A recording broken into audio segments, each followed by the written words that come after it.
Hi praise the Lord. இது வேத வினாவிடை. அப்போஸ்தலர் முதலாம் அதிகாரம். அப்போஸ்தலர் நடபடிகள் யாருக்கு எழுதப்பட்டது? தெயோப்பிலு. இயேசுவானவர் யாருக்கு கட்டளையிட்டார்? தாம் தெரிந்து கொண்ட அப்போஸ்தலருக்கு. இயேசுவானவர் அப்போஸ்தலருக்கு யாராலே கட்டளையிட்டார்? பரிசுத்த ஆவியினாலே.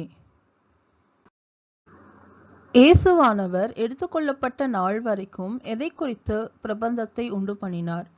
செய்யவும் உபதேசிக்கவும் தொடங்கின எல்லாவற்றையும் குறித்து. இயேசு பாடுபட்ட பின்பு அப்போஸ்தலருக்கு எத்தனை நாள் தரிசனமானார்? 40 நாளளவும். இயேசு அப்போஸ்தலருக்கு தரிசனமாகி எவைகளை அவர்களுடனே பேசினார்? தேவனுடைய ராஜ்யத்துக்குரியவைகளை. இயேசு அப்போஸ்தலருக்கு எவைகளினாலே தம்மை உயிரோடு இருக்கிறவராக காண்பித்தார்? அநேகம் தெளிவான திருஷ்டாந்தங்களினாலே. இயேசு அப்போஸ்தலர்களுடனே கூடி வந்திருக்கும் போது அவர்களிடம் யோவான் என்ன செய்ததாக கூறினார்? யோவான் ஜலத்தினாலே ஞானஸ்நானம் கொடுத்தான் என்றார். சில நாளுக்குள்ளே அப்போஸ்தலர் எதை பெறப்போவதாக இயேசு கூறினார்? அப்போஸ்தலர் சில நாளுக்குள்ளே பரிசுத்த ஆவியினாலே ஞானஸ்நானம் பெறுவார்கள் என்றார். எதை விட்டு போகாமல் காத்திருங்கள் என்று அப்போஸ்தலருக்கு கட்டளையிட்டார் இயேசு? எருசலேமை. எது நிறைவேற காத்திருங்கள் என்று அப்போஸ்தலருக்கு கட்டளையிட்டார் இயேசு? இயேசுவினிடத்தில் கேள்விப்பட்ட பிதாவின் வாக்குத்தத்தம் நிறைவேற காத்திருங்கள் என்றார். இக்காலத்திலா ராஜ்யத்தை இஸ்ரவேலுக்கு திரும்ப கொடுப்பீர் என்று இயேசுவிடம் கேட்டது யார்? கூடி வந்திருந்தவர்கள். இயேசுவானவர் கூடி வந்திருக்கிறவர்களிடம் எது அறிகிறது அவர்களுக்கு அடுத்ததல்ல என்றார். பிதாவானவர் தம்முடைய ஆதீனத்திலே வைத்திருக்கிற காலங்களையும் வேலைகளையும். எது உங்களிடத்தில் வரும்போது நீங்கள் பலனடைவீர்கள் என்று இயேசு கூறினார்? பரிசுத்த ஆவி.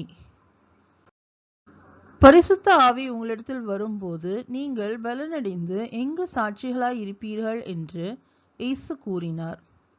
எருசலேமிலும் யூதேயா முழுவதிலும் சமாரியாவிலும் பூமியின் கடைசி பரியந்தமும். சீஷர்கள் பார்த்து கொண்டிருக்கையில் உயர எடுத்துக்கொள்ளப்பட்டவர் யார்? இயேசு. சீஷர்கள் கண்களுக்கு மறைவாக எது இயேசுவை எடுத்துக்கொண்டது? ஒரு மேகம். இயேசு எடுத்துக்கொள்ளப்படும் போது சீஷர்கள் என்ன செய்து கொண்டிருந்தார்கள்? வானத்தை அண்ணாந்து பார்த்து கொண்டிருந்தார்கள். இயேசு எடுத்துக்கொள்ளப்படும் போது யார் அவர்கள் அருகே வந்து நின்றது? வெண்மையான வஸ்திரம் தரித்த 2 பேர். கலிலேயராகிய மனுஷரே, நீங்கள் ஏன் வானத்தை அண்ணாந்து பார்த்து நிற்கிறீர்கள் என்றது யார்? வெண்மையான வஸ்திரம் தரித்த 2 பேர். வெண்மையான வஸ்திரம் தரித்த 2 பேர் வானத்தை அண்ணாந்து பார்த்தவர்களிடம் என்ன சொன்னார்கள்? உங்களிடத்தில் நின்று வானத்துக்கு எடுத்துக்கொள்ளப்பட்ட இந்த இயேசுவானவர் எப்படி உங்கள் கண்களுக்கு முன்பாக வானத்துக்கு எழுந்தருளி போனாரோ அப்படியே மீண்டும் வருவார் என்றார்கள். எருசலேமுக்கு சமீபமாய் இருந்த மலை இது? ஒலிவமலை. எருசலேமுக்கும் ஒலிவமலைக்கும் இடையேயான தூரம் எவ்வளவு? ஒரு ஓய்வு நாள் பிரயாண தூரம். சீஷர்கள் எங்கிருந்து எருசலேமுக்கு திரும்பினார்கள்? ஒலிவமலை. சீஷர்கள் எருசலேமுக்கு வந்தபோது எங்கு ஏறினார்கள்? மேல் வீட்டில். சீஷர்களில் மேல் வீட்டில் தங்கியிருந்தவர்கள் யார்? பேதுரு, யாக்கோபு, யோவான், அந்திரேயா, பிலிப்பு, தோமா, பத்லமேயு, மத்தேயு, அல்பேயுவின் குமாரனாகிய யாக்கோபு, செலோத்தே எனப்பட்ட சீமோன், யாக்கோபின் சகோதரனாகிய யூதா. 11 சீஷரோடு இருந்தவர்கள் யார்? ஸ்திரீகள், இயேசுவின் தாயாகிய மரியாள், அவருடைய சகோதரர். மேல் வீட்டில் இருந்தவர்கள் என்ன செய்தார்கள்? அவர்கள் ஒருமனப்பட்டு ஜெபத்திலும் வேண்டுதலிலும் தரித்திருந்தார்கள். சீஷர்கள் ஏறக்குறைய எத்தனை பேர் கூடியிருந்தார்கள்? 120 பேர். கூடியிருந்தவர்கள் நடுவே எழுந்து பேசியது யார்? பேதுரு.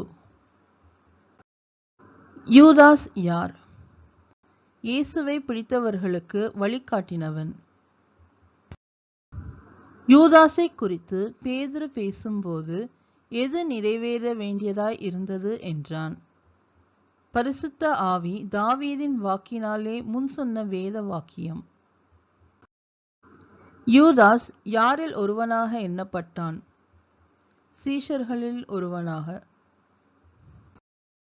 யூதாஸ் எதில் பங்கு பெற்றவனாய் இருந்தான்? ஊழியத்தில். யூதாஸ் எதினால் ஒரு நிலத்தை சம்பாதித்தான்? அநீதத்தின் கூலியினால். யூதாஸ் அநீதத்தின் கூலியினால் சம்பாதித்த நிலத்தில் என்ன ஆனான்?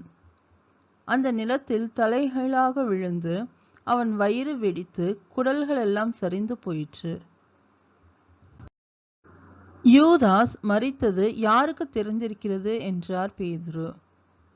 எருசலேமில் உள்ள குடிகள் யாவருக்கும். யூதாஸ் மரித்த நிலம் எருசலேமில் உள்ள குடிகளின் பாஷையிலே என்ன என்று சொல்லப்பட்டிருக்கிறது? இரத்த நிலம் என்று அர்த்தம் கொள்ளும் அக்கெல்தமா எனப்பட்டிருக்கிறது. யூதாசை குறித்து எந்த புஸ்தகத்தில் கூறியிருப்பதாக பேதுரு கூறினார்? சங்கீதம். யூதாசை குறித்து சங்கீத புஸ்தகத்தில் என்ன எழுதியிருப்பதாக பேதுரு கூறினார்? அவனுடைய வாசஸ்தலம் பாழாக கடவது, ஒருவனும் அதில் வாசம் பண்ணாதிருப்பானாக என்றும், அவனுடைய கண்காணிப்பை வேறொருவன் பெறக்கடவன் என்றும் எழுதியிருக்கிறது என்றான் பேதுரு. எது முதற்கொண்டு எந்த நாள் வரைக்கும் சாட்சியாக ஏற்படுத்த வேண்டும்? யோவான் ஞானஸ்நானம் கொடுத்த நாள் முதற்கொண்டு கர்த்தராகிய இயேசுவானவர் அவர்களிடத்திலிருந்து உயர எடுத்துக்கொள்ளப்பட்ட நாள் வரைக்கும். எதை சாட்சியாக ஏற்படுத்த வேண்டும் என்றான் பேதுரு. இயேசு அவர்களிடத்தில் சஞ்சரித்திருந்த காலங்களிலெல்லாம் அவர்களுடனே கூட இருந்த மனுஷர்களில் ஒருவன் இயேசு உயிரோடு எழுந்ததை குறித்து சீஷர்களுடனே கூட சாட்சியாக ஏற்படுத்த வேண்டும் என்றான். யூதாசுக்கு பதிலாக தேர்ந்தெடுக்க நிறுத்தப்பட்டவர்கள் எத்தனை பேர்? 2. யூதாசுக்கு பதிலாக தேர்ந்தெடுக்க நிறுத்தப்பட்டவர்கள் யார்? யூஸ்து எனும் மறுநாமமுள்ள பர்சபா எனப்பட்ட யோசேப்பும் மத்தியாவும் நிறுத்தப்பட்டார்கள். சீஷர்கள் நிறுத்தப்பட்டவர்களில் இருந்து ஒருவனை தெரிந்து கொள்ள எப்படி ஜெபம் பண்ணினார்கள்? எல்லாருடைய இருதயங்களையும் அறிந்திருக்கிற கர்த்தாவே, யூதாஸ் என்பவன் தனக்குரிய இடத்துக்கு போகும்படி இழந்து போன இந்த ஊழியத்திலும் இந்த அப்போஸ்தல பட்டத்திலும் பங்கு பெறுவதற்காக இவ்விரண்டு பேரில் தேவரீர் தெரிந்து கொண்டவனை எங்களுக்கு காண்பித்தருளும் என்று ஜெபம் பண்ணினார்கள். சீஷர்கள் யூதாஸ் இடத்துக்கு ஒருவரை தேர்வு செய்ய என்ன செய்தார்கள்? அவர்களை குறித்து சீட்டு போட்டார்கள். சீஷர்கள் யூதாஸ் இடத்துக்கு ஒருவரை தேர்வு செய்ய சீட்டு போட்டபோது அது யாருடைய பேருக்கு விழுந்தது? மத்தியா. மத்தியா என்ன செய்யப்பட்டான்? அவன் 11 அப்போஸ்தலருடனே சேர்த்து கொள்ளப்பட்டான். Thank you. Amen.